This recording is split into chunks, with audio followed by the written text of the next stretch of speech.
Alright, so as you can see, I'm hot. It's hot and sweaty as AF out here today. So this is what's going on today.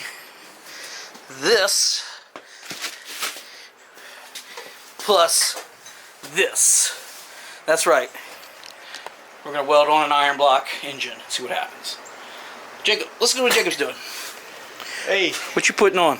Putting on the bumper. Putting on a bumper? Yeah, you gotta move it. We gotta move it? Yeah. Why are we moving it, Jacob? Hint, hint. Yeah. Find out in the next episode. Anyway, let's get back to... So, yeah, those welds look pretty awful. Try doing the flux core. I mean, a better welder, maybe a MIG or a person who's just highly skilled. But I got the hole filled in, but once I got on the outside of the hole, I just can't get the flux to build up on top of each other. That might be because it's flux core. It's a flex, couldn't get the flux. Anyway, couldn't get the flux core to build on top of each other. That may be because it's flux core, maybe because I don't know what I'm doing. Maybe a regular MIG would have been preferable, or stick weld. But the flux, every time it builds up on top of each other, it just becomes like big booger welds, and a lot of this just ends up knocking it away. So because of that, this darn thing's so heavy. Because of that, what we're going to do is Jacob's going to get his old motor. I say his old motor. The motor that became in his Super that I bought from William. He's going to get that motor back and that head. We're going to fix it because it runs. The bottom end is good. It's just the head needs to be done. And we're going to put that back in his car. What we're going to do is then take my motor, the orange motor that had the rod knock, who knows what else is wrong on the bottom end, strip that entire block dry from the bottom end, take this bottom end, crank rods, keep the pistons from the other motor and put them in, because this one had all the bearings ready to go for the crank. That one I might have to like machine stuff to get it to work, but it'd be easier just to take this crank and these rods with those pistons and put them all together. So I think that's what we're gonna do, because I can't. I can strip this down and maybe take it to a machine shop. If a machine shop would even attempt to weld cast iron, most would just say, you can't do it, you can't do it. I think it can be done because I filled in part of that hole. I think if a machinist who knew, welder / machinist knew better, they could easily build up on top of this, fill in the other hole, re-drill it proper, like with a proper drill press, and thread it.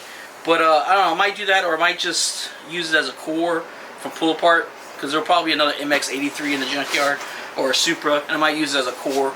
I don't know. But, so to be clear about the welding part, I know cast iron has to be like super hot, or maybe not super hot, but really heated up for any weld to stick. And while I don't have an oven or any type of way of heating up cast iron, we were putting a torch.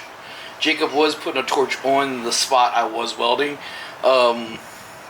Basically, he would put a torch on there, get it hot to where it could be touched, and then he would move the torch away, and I would go in with the welding electrode.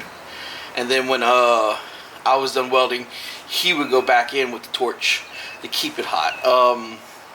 Because one of the things I understand about cast iron is not only do you get hot, but if it cools too quickly after being welded, it'll crack. So we were doing that. So, granted, it's a huge straight 6. Really, the whole thing needed to be warm, because as soon as we probably heated up that area, it dissipated probably really quickly. And I kind of figured this would fail, but you know, we tried. So I just wanted to be clear that that's what we were doing. We were not being too reckless, too stupid.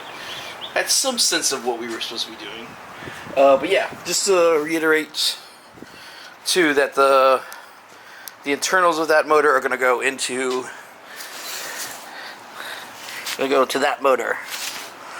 But yeah, so just wanted to clarify.